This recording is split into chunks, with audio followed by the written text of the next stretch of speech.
like diamonds, shining bright they gleam. A lovely lady, you're my every dream.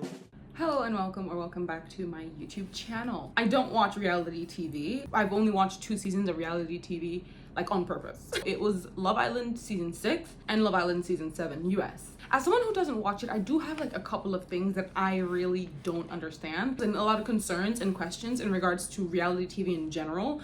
But this season of Love Island, I would say specifically is what, like, I've only seen 2 seasons, by the way, so everything, all of my criticism, for you it might be completely normal, like, oh, this is just how it goes, like, this is how like reality TV or Love Island US goes.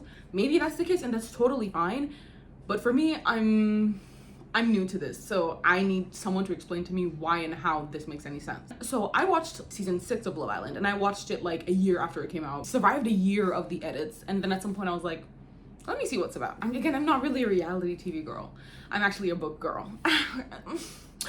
And this season, I wasn't gonna watch it because Serena and Cordell they're off my screen, and they're the reasons why I went there. But then I saw edits on TikTok, and I thought, let me give it a shot. Let me watch it at the same time as it comes out. So I followed it this time, and I wrote some stuff down because I can see my face there.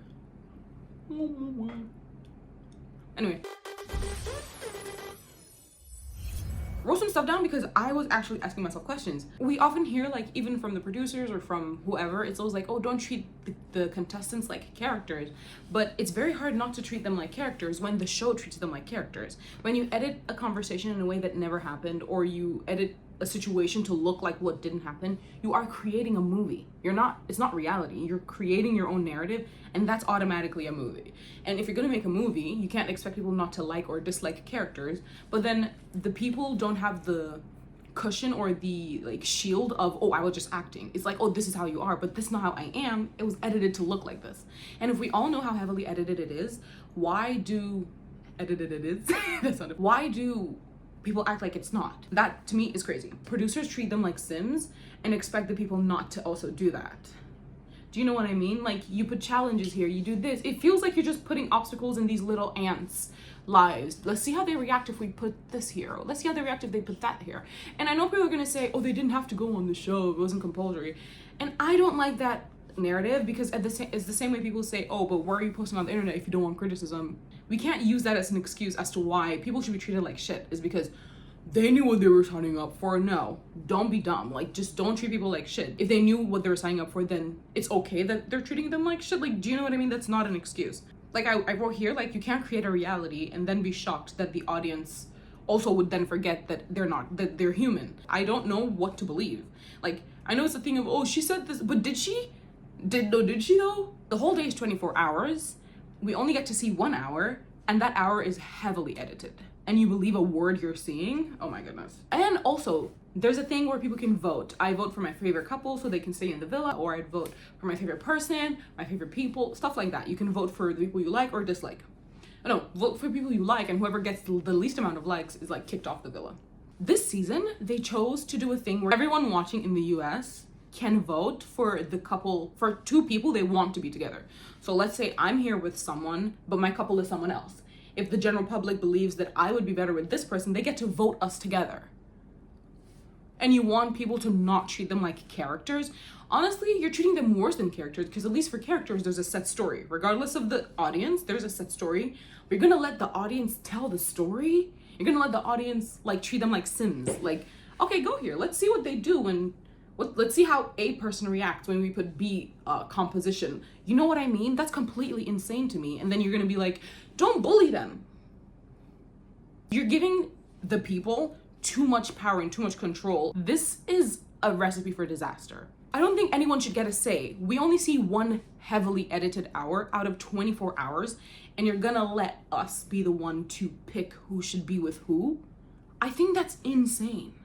I think that's completely insane. Because at least in the previous seasons, even though I didn't like how it was and I don't like how the whole thing plays out, I didn't like it, but at least the only thing like the voters got to do was like kick people off the island because like they got the least amount of votes, like stuff like that, normal things. But to vote, to split up a couple, to couple these 2 together, that is so Sims looking. And then you're gonna be like, oh, but they're real people with real feelings. No, they're not. because you're not treating them like that. On to my next point, why is it so erotic? What is going on?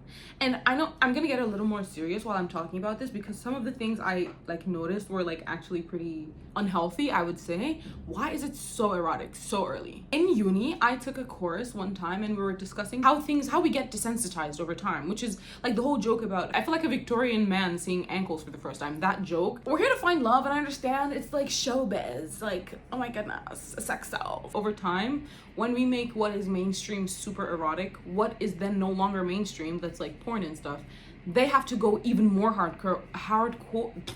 They have to go even more hardcore because the mainstream is seeing eroticism in a way that's so everyday that when people want to see erotic things, they have to then go even further than they would have if stuff like this wasn't like just normal for everyone to see. If that does that make any sense? I know I'm not explaining it the best I could. The more we get desensitized to it, the harder it would be for what is actually erotic to then just stay the way it is. It's gonna have to keep going hardcore. Now, a little less serious, but I also noticed while I was watching, there's a lot of talking and talking about nothing too. It's like, yeah, so how are you feeling about where we are? Yeah, I like where we are. We're in a good place. I feel like if we keep going, it's gonna take a lot to turn my head.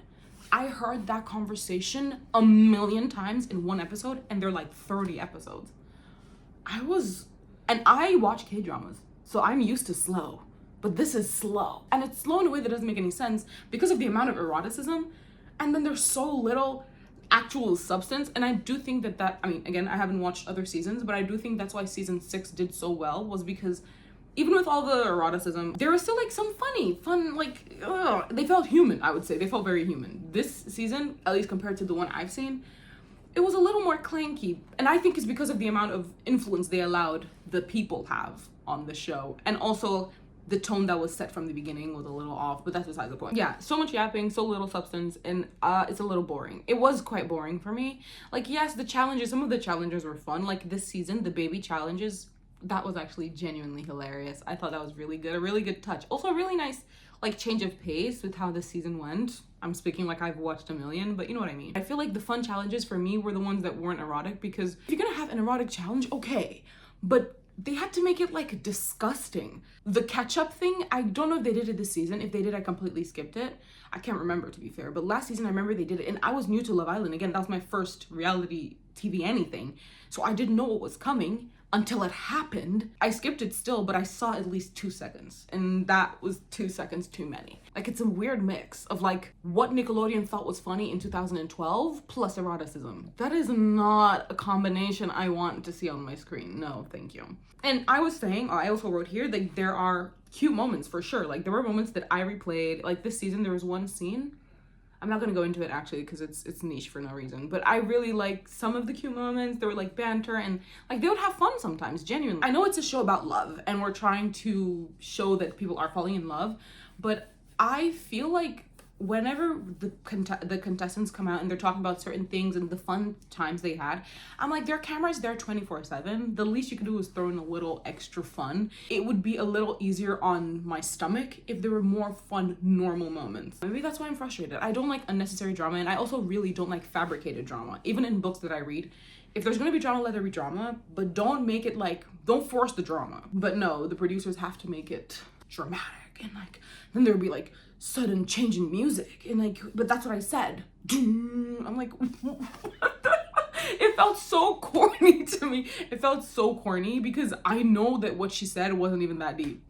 I know, and then there'd be a cut where everyone's looking like tense, but then I can tell, maybe it's because I edit, I don't know, or maybe it's common sense, I don't know, but then we can all tell that like the scene where everyone was looking super serious wasn't immediately after whoever said what they said it. So what? I just felt like I was going crazy. And finally, on my list of things, the holier than thou attitude, because you're not the one on the screen. For example, he or she should have gotten over it by now, but you haven't forgiven Sally, and she offended you in 2006. So I don't know if you're the one who should tell someone to get over something in 2 days. The people who are saying, oh, get over it, like, oh my goodness, get over it. I don't understand the whole conversation around these contestants. It's very easy. Hindsight is always 20/20, or they're like, oh, it was so obvious he didn't want her. To who? You've been chasing your childhood crush for 10 years. You don't see any of us yelling at you. I feel like the conversation is really annoying because the internet is really annoying. And people on the internet genuinely act like they're so much smarter than they are. And I'm on the internet. And I'm a person on the internet speaking as though I'm smarter than everybody else. I know. But the point is, people genuinely engage in these conversations as though they have hindsight in the moment, and they're like, oh, she should have seen that coming. I saw it coming from a mile away. Yeah, because you're watching it from 3 different angles. Of course you could see it coming. You're seeing the whole picture. Oh, there was one scene in this season that made me very uncomfortable, and I think it really perfectly summarizes how I feel about reality TV in general. It makes money off of genuine emotions, and I feel like that is as dystopian as it gets. There was a scene in this season where you see what I mean? Like, I feel like I'm talking about a movie. But there was a time in this season where 2 contestants, they believed that they had gone home, and the dude of the contestants, his girl was still in the villa. And when everyone thought that they had kicked off the villa, like they thought they were gone, they were like, so how do you feel that the dude you're coupled up with, how do you feel that he has gotten kicked off the villa?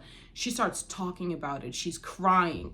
Everyone knows that he hasn't been kicked off, except the girls. The whole scene plays out. She's crying. She's explaining how she's not like boo-hoo, but like she's crying like, I feel so strongly and da. And then in like 2 seconds later, he comes out and everyone's like, haha, like he's still here. The whiplash, I feel like the whiplash is so insane on Love Island. And I feel like that particular scene really just, it was like a capsule version of what I was trying to say in general. Like, we're gonna zoom into your face while you're crying. He's still here. Zoom in again on her face while she's like happy. I'm like, how can we watch this? And how can I believe anyone here is in love? I'm not well read in it, I'll be fair. I've only watched 2 seasons, and out of the 2 seasons, and the 2 seasons are like the most recent seasons, I know specifically the US one. And honestly, I'm so good. It's an interesting conversation starter. It does bring up like interesting conversations on TikTok, at least, because people then release think pieces on certain behaviors and explain how certain behaviors can be harmful. Like, I do like that comes from it a little bit, but I feel like the cons way outweigh the pros, because yes, it's nice to talk about these things because there's like a live, like I'm seeing it so I can explain this behavior comes from this and is like I can use that to explain things like psychological things within the human body and the human mind and stuff. And I like that that's a possibility, but it's not a good enough reason to put human beings through this shit.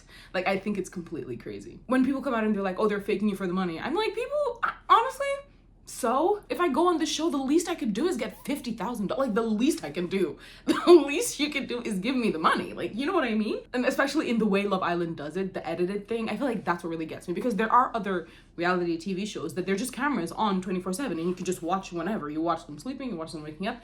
It's uncomfortable, 100%, but at least it's honest. Like, it's true. To the best of its abilities, because the cameras do follow certain people more than others. There's all of that sort of thing, but it's not edited. You're not going to hear a conversation that was chopped up from somewhere else. That's not going to happen. At least I haven't heard of it happening. Those are my thoughts. What are yours? If you watch reality TV, if you don't, what do you think? By the way, sorry, I'm about to end this, but by the way, I feel like it's not that they're never saying anything important. I just think that the producers don't deem it important because they don't really see, because you need to build the communication and connection and stuff like that. And I feel like that's probably why the last season was really good, was because whether they wanted to or not, they built, like, there were foundations. With friendships, with relationships, there were foundations. So it was a bit more digestible. It felt more human. Anyway, that's about it. And I'll talk to you in the next video. Bye. It's my iPhone.